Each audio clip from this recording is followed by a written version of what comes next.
Hello everyone, welcome to my dream success channel and good morning.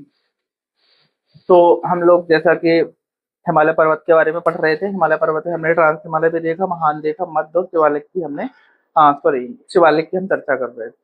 तो हमने कुछ उसमें चीजें समझी थी कि आई एस, जो एम सी टी होता है, एम बी टी होता है, एच एफ टी होता है, ठीक है,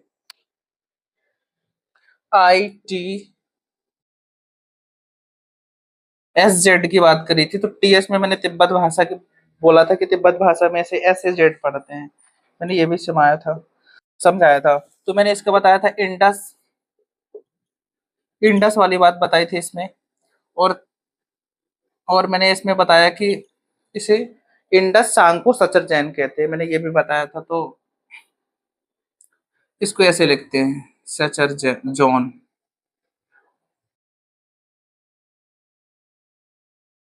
ऐसा कुछ इसका नाम है। आप एक बार और से मैं उसमें गूगल में सर्च करेंगे, इसका नाम आएगा, ठीक है, आई टी एस जेड का। तो ये कहाँ पे रहती है। और मैंने ये भी बताया था कि एम बी टी का क्या होता है, एम सी टी क्या होता है, और मैंने बताया था कि एच एफ टी क्या होता है। मैंने इन पे सारी चर्चा कर चुका हूँ। तो मैंने बताया था कि ये मेन बाउंड्री थ्रस्ट होती है, इसको बोलते हैं मेन बाउंड्री थ्रस्ट। इसको बोला था main bond, main central thrust. और इसका बोला था मैंने मेन हिमालय फ्रंट थ्रस्ट। मैंने इन पे चर्चा कर ली थी कल। आज हम थोड़ा सा शिवालिक हिमालय के बारे में देखेंगे। शिवालिक हिमालय जैसे अपना एंड होगा, उसके बाद हम जो उसकी पूर्वोत्तर पहाड़ियां अंतर्गत आते हैं, जिसमें डाफला, अमोर, मिसमी, इनके नाम हैं, शिवालिक हिमालय के अंतर्गत आती हैं। फिर इसके अंडर पे हम उसके आगे बढ़ेंगे, पूर्वोत्तर पहाड़ियों को हम लिखेंगे प्रॉपर तरीके से, ठीक है। जिसमें हमने देखा था कि उत्तरी पर्वतीय क्षेत्र में क्या आते हैं, हिमालय आता है, पूर्वोत्तर पहाड़ियां आती हैं, जो कि हम भारत के भौतिक विभाजन में हमने पढ़ा था। पहला ही पॉइंट हमने देखा था, उस पर हमने चर्चा कर ली थी। फिर हमने हिमालय के देखे थे कि हिमालय में कौन कौन से पार्ट आते हैं। हमने उस चारों पार्ट, मतलब तीन पे अपन बात कर चुके हैं। आज हम शिवालिक की बात कर लेंगे, ठीक है। और शिवालिक के अलावा जैसे ये हो गया अपना हिमालय पर्वत, तो हम उत्तर के विशाल मैदान की चर्चा करेंगे।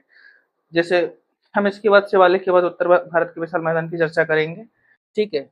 उत्तर भारत के विशाल मैदान की चर्चा करेंगे। तो थोड़ा सा देखो, मैं ये तो बताऊंगा ही कि इसका निर्माण कैसे हुआ। एक मिनट, हाँ, इसको पास में रख लेते हैं, डस्टर को बार बार लेना पड़ता है। देखो, मैंने बताया था, इसकी बात करी थी मैंने क्या, आ, एक बार मैं समझा देता हूँ थोड़ी सी, थोड़ा सा, ठीक है। मैंने घाटियां भी मैं बता चुका हूँ, जिसमें से ट्रांस, महान और मध्य वाले एरियाज में मैंने बता दिया था। क्या बताया था, ऊपर में क्या था, महान हिमालय था। एक बार रिवीजन करवा दे रहा हूँ मैं, ठीक है। फिर मैंने कुछ घाटियां बताई थी, कौन कौन सी, हाँ, कश्मीर की घाटी मैंने बताई थी। मैंने बताया था कुल्लू कांगड़ा की घाटी।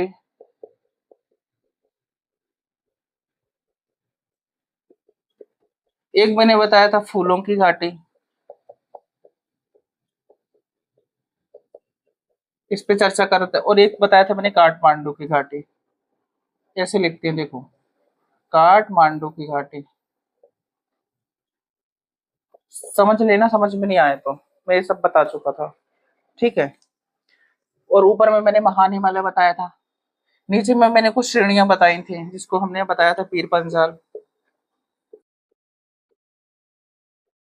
धौलाधार, नाग टिब्बा, मसूरी बताया था मैंने। और मैंने एक चर्चा करी थी महाभारत की, ये भी एक घाटी के अंतर्गत आता है, श्रेणी घाटी, ठीक है। महाभारत बस लिख लेना। फिर मैंने इन पे चर्चा करी थी कि ये कहाँ पे आता है, ये वाला एरियाज कहाँ पे आता है, ठीक है। एक मिनट, हाँ, ब्लैक ब्लैक ही है, ब्लू ले लेता हूँ एक, ठीक है। कहाँ गए? एक मिनट, देखो, ये इसकी चर्चा करी थी अपन ने, इस टॉपिक पे हमने चर्चा करी थी, और इस वाले टॉपिक पे हमने देखा था कश्मीर की घाटी, कुल्लू कुल्लू कांगड़ा की घाटी, फूलों की घाटी, काठमांडू की घाटी। और ये पीर पंजाल वाला हो गई श्रेणियां, धौलाधार, नाग टिब्बा मसूरी और महाभारत। ये मैंने चर्चा कर ली थी। और मैंने ये भी बताया था कि ये आती किसके अंतर्गत है, जो अपना मध्य हिमालय है, महान हिमालय जस्ट यहाँ पे था, जैसे मध्य यहाँ और दक्षिणतम में क्या था, शिवालिक हिमालय था। तो हमने जो ये वाला श्रेणी में पढ़ा था, भारत में हमने ये वाली श्रेणी पढ़ी थी, देखो।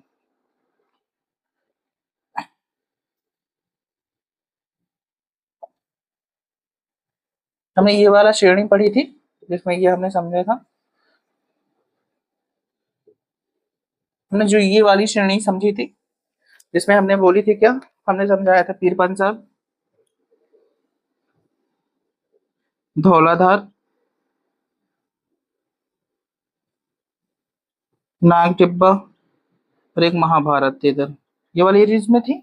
यहाँ पे मैंने बताया था महान महान भारत, महान हिमालय था, महान हिमालय। और इधर में मैंने बताया था कि क्या है, शिवालिक। ये मैंने चर्चा कर ली थी। उत्तरी पर्वतीय क्षेत्र की मैंने बता दिया था ये। जी वाले एरियाज यहाँ पे मैंने बताया था मरुस्थल है, थार मरुस्थल समझ लो। और ये बताया था मैंने, ये कौन सा उत्तर है, ये कौन सा पूर्व है, तो उत्तर पूर्व पहाड़ी है, मैंने इधर पे बताया था। तो अपने समझने वाली बात क्या है कि जो ये वाला हिस्सा है, ये भी क्या है, मध्य हिमालय के अंतर्गत आता है। मध्य हिमालय में पीर पंजाल, धौलाधार, नाग टिब्बा मसूरी और महाभारत की श्रेणी अंतर्गत आते हैं। हमने ये चीजें समझ ली थी, आई होप समझ में आ गया होगा। हम चर्चा कर रहे थे किसकी, ये मैं रिवीजन करवा दिया, फ्री की दृष्टि से बेहद इंपॉर्टेंट, आप पढ़ लेना, ठीक है।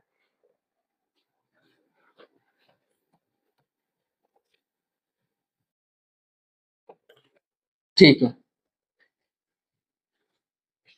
अब हम शिवालिक हिमालय की चर्चा करेंगे। किसकी चर्चा करना हम लोगों को, शिवालिक हिमालय की। शिवालिक हिमालय को समझेंगे। सबसे जो दक्षिणतम पॉइंट है क्या है, शिवालिक हिमालय। सो हम लिखेंगे क्या, शिवालिक हिमालय। शिवालिक हिमालय के अंतर्गत क्या क्या आता है, शिवालिक हिमालय के अंतर्गत क्या क्या आता है वो देख लेंगे अपन, ठीक है। सो इसमें हम पहला पॉइंट क्या लिखेंगे,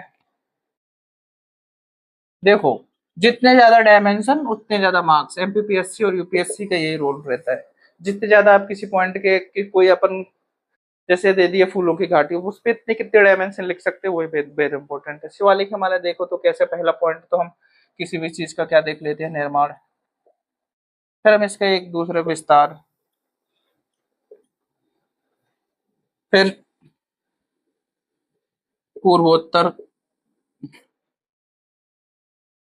जो श्रेणी आती हैं उस पर हम चर्चा कर लेंगे, तीसरा पॉइंट। चौथा पॉइंट हम कर लें, इसकी बात कर ले हम लोग, ठीक है। विस्तार, महत्व, पूर्वोत्तर श्रेणियां हो गई, ठीक है। इस पे हम महत्व की भी चर्चा कर सकते हैं, ठीक है, क्या महत्व है इसके। इसमें हम चुनौतियों की भी बात कर सकते हैं, ठीक है, क्या चुनौतियां हैं। और ये पांचवा पॉइंट एक लिख लेना, कौन सा है, जिसको हम तराई प्रदेश बोलते हैं, यहाँ पे लिख लो, देखो ये 1 2 3 4 तराई प्रदेश। पूर्वोत्तर श्रेणी हो गया, विस्तार हो गया, तराई प्रदेश हो गया, पांचवा लिख लो महत्व, लिख लो इसका, महत्व लिख लो। छठवां चुनौतियां लिख लो, क्या क्या चुनौतियां हैं। बस भाई, 1 2 3 4 5 6, आपने 6 डायमेंशन में शिवालिक हिमालय को समझा दिया। अब इस पे हम चर्चा कर लेंगे। मैं बहुत इजली तरीके से सारी चीजों को समझाया हूँ कि आपको क्या करना है। अगर आया जाए कि महान हिमालय के मतलब हिमालय का जितने भाग हैं, पार्ट है डिवाइडेड में, उन पे चर्चा करो। हिमालय कितने भागों में मतलब विभाजित है, विभाजन है इसका, उन पे चर्चा करो, तो वो अपन पूरे पूरे बता सकते हैं। ट्रांस हिमालय, महान, मध्य और शिवालिक, इस पे हमने चर्चा कर ली थी। और लिखना कैसे था, जैसे मैंने बताया था, एक फ्लो चार्ट पूरा हमको मैप समझाना है कि भाई महान हिमालय कहाँ है, और ये मध्य हिमालय के अंतर्गत जो पीर पंजाल, धौलाधार, नाग टिब्बा और महाभारत की जो श्रेणियां आती हैं, जो घाट ये है, तो उस पे हमने टॉपिक पे चर्चा करी थी। और नीचे शिवालिक, दक्षिणतम श्रेणी, उत्तर में भारत के उत्तर में उत्तर पर्वतीय क्षेत्र, और यहाँ पर क्या मरुस्थल है, पूर्व में क्या उत्तर पूर्व पहाड़ियां हैं। मैंने इन पे सारी चर्चा कर ली थी। आपको मैप दर्शाना है और फिर ऐसे ही लिखना है। पहला लिखना है ट्रांस हिमालय, एक फ्लो चार्ट बनाना है, फिर लिखना है मध्य हिमालय, फिर उसका फ्लो महान हिमालय, फिर उसको फ्लो चार्ट, फिर मध्य, लघु, उप, जो भी तीनों नाम एक ही हैं उस पे फ्लो चार्ट, फिर शिवालिक का ये बेहतरीन नंबर आपको मिलेंगे। फिर एक लास्ट में एक निष्कर्ष निकाल देना आप कि क्या है, बात खत्म। आपको बेहतरीन नंबर मिल जाएंगे। ऐसा कोई एग्जामिनर नहीं होगा चेक करने वाला कि आपको इतना सारा आपने डेटा दिया और वो अच्छे नंबर ना दे। 10 मार्क करके तो आपको 7 तक तो मिल ही जाएंगे, मेरी गारंटी है। ठीक है, निर्माण देखो, क्या बताओगे? प्लेटों के अभिसरण द्वारा। मैंने बताया प्लेटो का अभिसरण किसमें है? प्लेटो का अभिसरण मैंने दो चीजें बताई थी। एक मैंने बताया था कोबर का भूसन्नति, एक मैंने बताया हैरी हेस का सिद्धांत। तो कोबर की भूसन्नति में मैंने बताया था कि जो अंगारा लैंड गोंडवाना लैंड के बीच में क्या था, एक बहुत बड़ी बहुत भाग में क्या थी, भूसन्नति थी। और दूसरा वाला मैंने पार्ट बताया था हैरी हेस का सिद्धांत, जिसमें मैंने बताया था कि दोनों के बीच में, इंडो ऑस्ट्रेलियन रिलेशन के बीच में क्या टेथिस सागर है। ये मैंने समझा चुका हूँ मैं। ठीक है, ये आप निर्माण में लिख देंगे। और क्या लिख देंगे? उबालन प्रक्रिया द्वारा। या या आप समझा देंगे। फिर अब विस्तार में क्या समझाएंगे? इसका विस्तार है देखो, पोटवार पठार है जो, से लेके अरुणाचल प्रदेश तक। आप इतना भी समझा देंगे ना तो एग्जामिनर समझ जाएगा कि भाई ये क्या कहना चाह रहा है। फिर हम पूर्वोत्तर पहाड़ियां, आबोर, मिश्मी,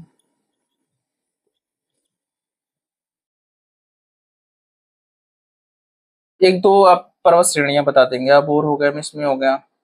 देखो, तराई प्रदेश क्या होता है? एक दो पूर्वोत्तर श्रेणी में लिख दो, और नाम याद आ रहे हैं, देखो मेरे को अभी दो ही याद आ रहे हैं, और आ रहे हैं तो मैं बता रहा हूँ। ये लिख दिया आपने, ये आग दिया। फिर आपने तराई प्रदेश के बारे में क्या बताना है? तराई प्रदेश है क्या, इसके तीन चार डायमेंशन बना लो तराई प्रदेश में। पहला, नदियां पुनः दृष्टिगत हो जाती है, पहला पॉइंट। दूसरा बताएंगे, दलदली क्षेत्र है। और क्या बता देंगे इसमें? मच्छरों का प्रकोप है।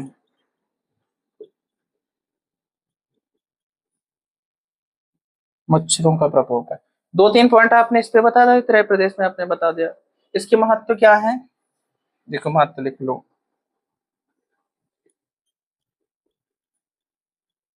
पेट्रोलियम,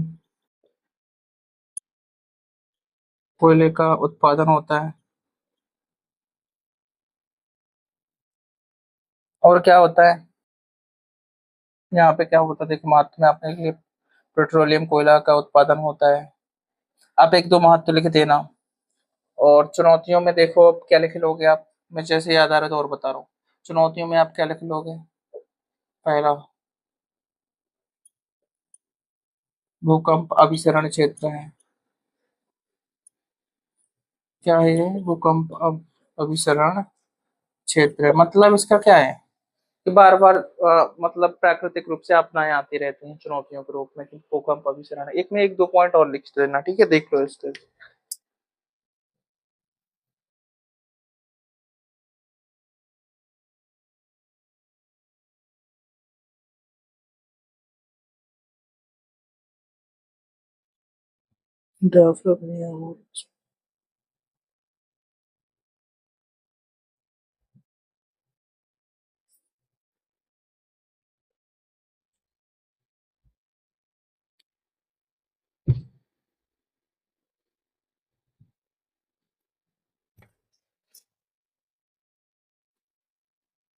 देखो,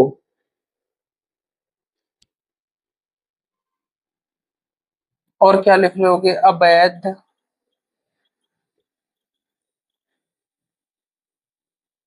उत्खनन है। क्या है? उत्खनन। उत्खनन का मतलब समझते हो?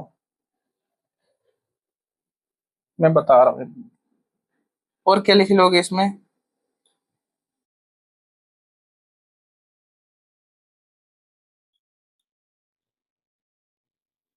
पर्यावरणीय हास्य होता है, देखो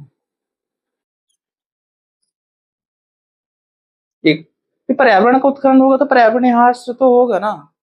जैव विविधता में क्या आएगी, कमी आएगी जब पर्यावरणीय होगा तो।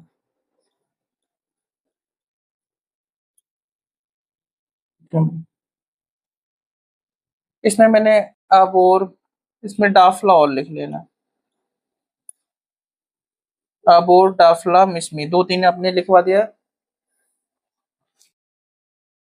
पेट्रोलियम कोयला का उत्पादन है, बस शिवालिक हिमालय में महत्व के बारे में एक दो महत्व और लिख लो। पेट्रोलियम कोयला उत्पादन है, दूसरा क्या देखो महत्व में लिख लोगे।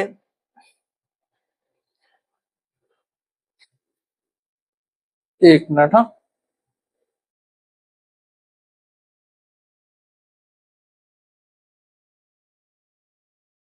इसमें बताया गया महत्व की जैव विविधता भी संपन्न है, यहाँ पे लिख लेना महत्व में जैव विविधता संपन्न है, बट ये सारी प्रॉब्लम्स तो हो रही है ना, ये जो वाला एरिया चुनौती वाला। जैव विविधता संपन्न है, अपना महत्व में आप लिख सकते हैं, क्या लिख सकते हैं, जैव विविधता संपन्न है, ठीक है। जैव विविधता संपन्न है, नदियां हैं, नदियां में बराक, जोहिला, एक दो नदियां लिख दो। जैव विविधता संपन्न है, पेट्रोलियम कोयला उत्पादन के लिए इसका महत्व है, पेट्रोलियम होता है और क्या होता है देखो, पेट्रोलियम के अलावा कोयला बिल्कुल सही है। पेट्रोलियम का उत्पादन है, जैव विविधता संपन्न है, नदियों का जो नदियां के रूप में कहीं से भी नदियां निकल रही हैं तो उसका कुछ ना कुछ महत्व तो होता है ना, तो ये महत्व के रूप से दृष्टि में आ जाएगा, ठीक है। चुनौतियों के रूप में भूकंप संपन्न क्षेत्र है, जिसमें से मैंने बता दिया कि अवैध उत्खनन हो रहा है, पर्यावरणीय ह्रास हो रहा है, जैव विविधता में कमी आ रही है, ये सारे पॉइंट आप समझा सकते हैं। पोटवार पोटवार पठार से लेकर अरुणाचल प्रदेश तक इसका विस्तार है, प्लेटों के अभिसरण के द्वारा वलन प्रक्रिया के द्वारा इसका निर्माण हुआ है। आप ये दो चार पॉइंट इस पे बेहतरीन तरीके से लिख सकते हैं।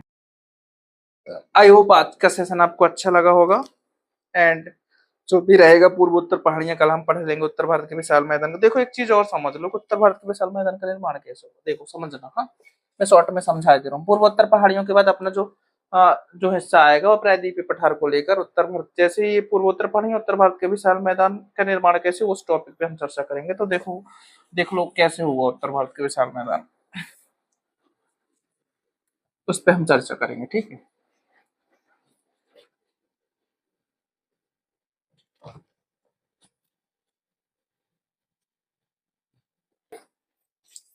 अब सर ये बताओ हमें कि उत्तर भारत के विशाल मैदान का निर्माण कैसे हुआ, वो भी तो समझा दो हमें। इतने बड़े एरियाज में फैला हुआ है, जो कि हिमालय और प्रायद्वीपीय पठार के बीच का जो हिस्सा है उत्तर भारत के विशाल मैदान के रूप में जाना जाता है, ठीक है। ये तो हमें समझ में आया, बट सर इसका निर्माण कैसे हुआ वो हमें समझाओ, ठीक है। वो समझेंगे हम, क्या समझेंगे, उत्तर भारत के विशाल मैदान का निर्माण कैसे होगा, ठीक है। जो ये उत्तर भारत का विशाल मैदान है, पूर्वोत्तर पहाड़ियां मैं कल और लिखवा दूंगा, इसके बाद हम उत्तर भारत के विशाल मैदान पे ही आएंगे, तो हम उसके थोड़ा शॉर्ट में समझते हैं, फिर उसको हम एक्सप्लेन करके लिखेंगे। उत्तर भारत का विशाल मैदान, उत्तर भारत का जो विशाल मैदान है उस पे हम चर्चा कर रहे हैं। सपोज दैट ये समझ लो, ये क्या है, हिमालय पर्वत, ऐसे ही बने हिमालय पर्वत फोल्ड में, फलन प्रक्रिया जारी रही है हमेशा से, ये वाला जो हिस्सा है, और ये समझ लो ये वाला एरियाज, इसकी जो गहराई है ना, बड़े बड़े गड्ढे थे इधर पे, क्या थे, बड़े बड़े गड्ढे थे। अब देखो नदियां जब आती हैं हिमालय से, ये हो गई नदियां, नदियां आई धीरे धीरे आई आई आई, ये आ गई, ठीक है। यही नदियां अपने साथ में क्या लाई, अवसादों को लाई, ठीक है, ये नदियां आई, ठीक है, नदियां ये आ गई, ठीक है। इधर से हिमालय से इनका कई कई नदियों को उद्गम हुआ है, ठीक है। सो ये क्या है, नदियां हैं, समझना। ये अपने साथ में क्या ला रही हैं, अवसादों जड़ोलों को धीरे धीरे ये सब अपने साथ ला रही हैं, समझ रहा हूँ।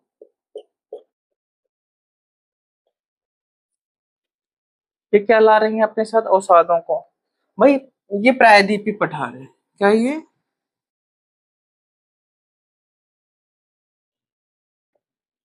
प्रायद्वीपीय पठार है। भाई प्रायद्वीपीय पठार से भी नदियां आ रही हैं। क्या आ रही हैं? नदियां आ रही हैं। ठीक है। ये प्रायद्वीपीय पठार वाला हिस्सा है। ये भी अपने साथ में जड़ोलों अवसादों को ला रही हैं धीरे धीरे। ये देखो। जो बोलते हैं कि उत्तर भारत का विशाल मैदान है, जो क्या है, ये नदियां हैं। लिख ले, ठीक है। बोल रहे हैं कि जो उत्तर भारत का जो विशाल मैदान है ना, वो 1,000, कितना, 1,000 मीटर क्या था, ये गहरा था। गहरा इन द सेंस इनके जो गड्ढे थे, क्या थे गड्ढे, वो 1,000 मीटर तक गहराई में थे। समझ में आई बात? जो इनके गड्ढे थे, ये क्या है, क्या है ये, उत्तर भारत का विशाल मैदान है। ये बड़े बड़े हिस्सों में गड्ढे थे, ये बड़े बड़े, ये ये देखो इतने बड़े बड़े गड्ढे थे। इनकी जो गहराई की मैं अगर बात करूं, ये वाला, तो इनकी गहराई 1,000 मीटर तक गहरे हुआ करते थे। तो जब प्रायद्वीपी से बहुत सारी नदियों को उद्गम हुआ, प्रायद्वीपी पठार से बहुत सारी नदियों को उद्गम हुआ, तो फिर ये धीरे धीरे जो अवसाद आ रहे हैं नदियों के द्वारा इन पे, ये वाला एरियाज, ये धीरे धीरे भरते गए भरते गए भरते गए भरते गए भरते गए। ये देखो दोनों साइड से नदियां आ रही हैं, धीरे धीरे ये भर के पूरा समतल मैदान के रूप में इसका निर्माण हो गया। समझना, ये समतल रूप में इसका निर्माण हो गया। समझ में आई बात? जिसको आज हम भारत के उत्तर के विशाल मैदान के रूप में जानते हैं। समझ में आई बात? यही तो है उत्तर भारत का विशाल मैदान। भाई हिमालय से कुछ नदियां आई, प्रायद्वीपीय पठार से कुछ नदियां आई, और बीच में बड़े बड़े गड्ढे थे जिनकी गहराई 1,000 मीटर तक हुआ करती थी। इनको धीरे धीरे अवसादों के द्वारा, नदियों के द्वारा अवसाद जो लाए गए, वो धीरे धीरे इन पे जमा होते गए, गड्ढे भरते गए भरते गए भरते गए, और ये बहुत बड़े समतल एरिया में क्या हो गया, इसका प्रायद्वीप भारत का निर्माण हुआ, जिसको बोलते हैं 5 लाख वर्ग किलोमीटर शायद इसमें ये फैला हुआ है। एक बार और कंफर्म कर लूंगा और मैं बता दूंगा। ठीक है। कितना बड़ा एरियाज है इसका, 1 मिनट में देख लेता हूँ, ठीक है।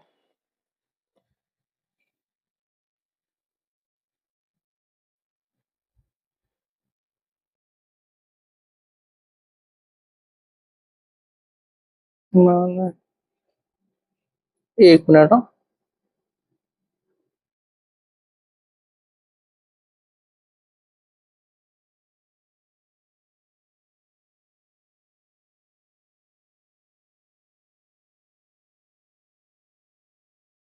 हिमालय तो ओके।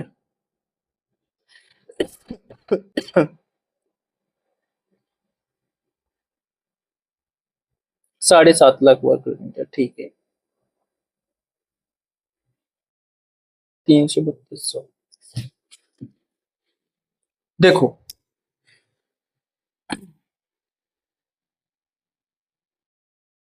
7.5 है समथिंग,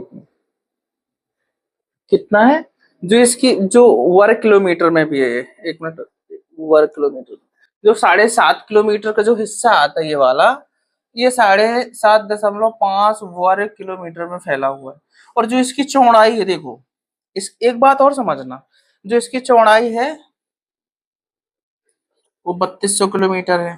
तो जिसकी ये है, ये वाली हाइट को बोलते हैं, ये सॉरी, ये तो लंबाई हो गई, इसको क्या बोलते हैं, ये लंबाई हो गई ना, ऐसे लंबाई। और ये वाली एरियाज में क्या हुई, ये चौड़ाई वाली हो गई। तो ये 300 किलोमीटर है। कितनी है, 300 किलोमीटर। ये 3,200 किलोमीटर है। और जब हम, ये उत्तर हो गया, दक्षिण हो गया, पश्चिम हो गया, पूर्व हो गया,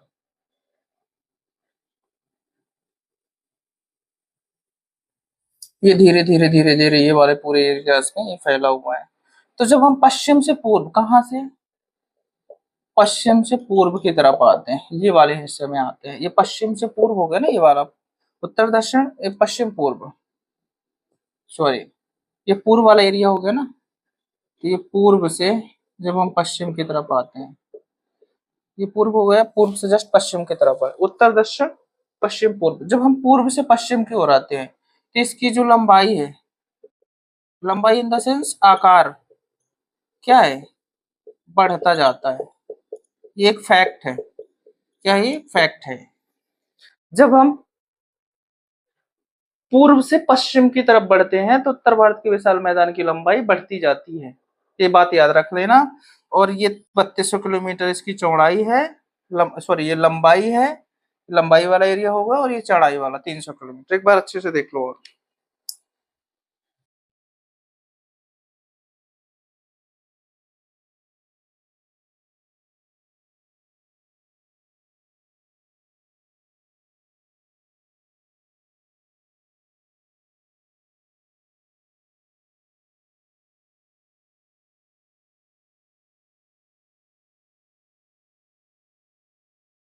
ठीक है, आई होप समझ में आया होगा कि हिमालय के कौन सा दक्षिण वाले एरिया, जैसे शिवालिक वाला, जहां वाला, और प्रायद्वीप पठार के कहाँ है, ये दक्षिण वाले, ये वाला हो गया। ठीक है। सो इसमें और क्या आप समझ सकते हैं, आप स्क्रीनशॉट लेना चाहे तो ले लो। ठीक है।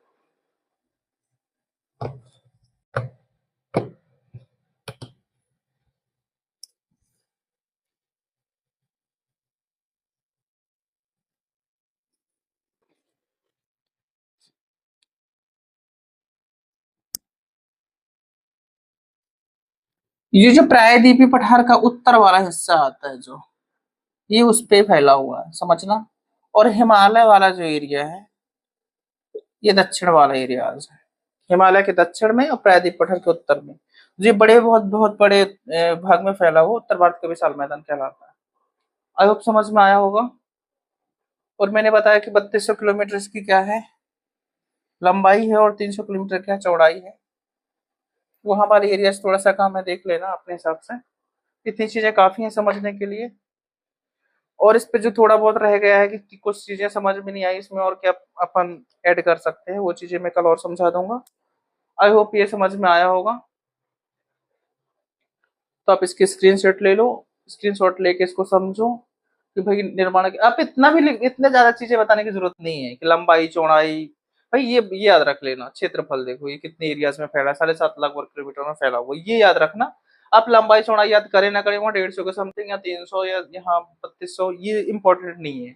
आपको समझना ये है कि कितने बड़े एरिया, क्षेत्रफल लिख सकते हैं ना कि सर कितने बड़े एरियाज में फैला हुआ है, और ये कहाँ पे फैला हुआ है। हिमालय में आप ये भी बता सकते प्रायद्वीप पठार के उत्तर में फैला हुआ है, हिमाचल प्रदेश के दक्षिण में जिसमें पंजाब वाली, ये सारे बहुत सारे एरियाज आते हैं, वो हम कल और कवर कर लेंगे और इसको और समझेंगे। इसके बाद हम इसका थोड़ा सा पूर्वोत्तर पहाड़ियां होने के बाद इसका हम अच्छे से लिखेंगे। ठीक है, अच्छे से लिखेंगे।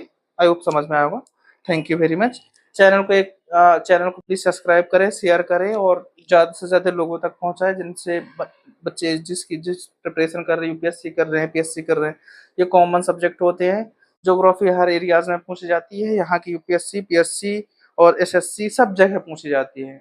अब ये नहीं हो सकता कि एसएससी में नहीं पूछ सकता कि भाई फूलों की घाटी कहाँ है, काठमांडू की घाटी कहाँ है, ये कोई कोई बात नहीं बनती। ये कोई सेंस नहीं है।